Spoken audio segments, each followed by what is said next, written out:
Iba't ibang tulong ang hinatid naman ng Senado sa ilang lugar sa Central Luzon sa pamamagitan niya ng kanilang Senate Assist na layong tulungan din ang mga kababayan nating nasalanta ng bagyo. Si Shane Velasco ng PIA sa Balitang Pambansa. Nakarating na sa gitnang Luzon ang Senate Assist na isang inisyatibo ng Senado ng Republika ng Pilipinas upang maipabot sa mga pinakakaraniwang mga mamamayan ng iba't ibang uri ng tulong mula sa mga senador.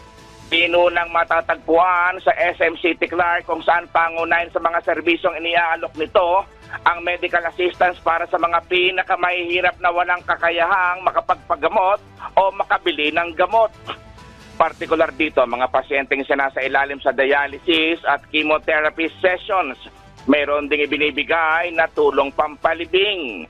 Nagbibigay din ng transport assistance o pamasahe ang Senate Assist para sa mga mamamayan na nais nang makauwi ng kanilang mga probinsya ngunit mga walang-wala. Ayon kay Atty. Arnel Jose Banyas, tagapagsalita ng Senado, matagal na ang nagbibigay ng iba't ibang tulong ang mga senador.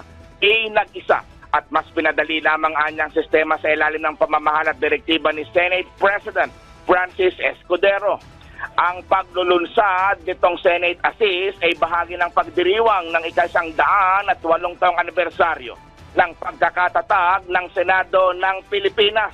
Sa itong proyekto na itinataguyod ng Senate Spouses Foundation Incorporated. Mula sa Philippine Information Agency gitnang Luzon, Shane Velasco para sa Balitang Pambansa. Maraming salamat, Shane Velasco.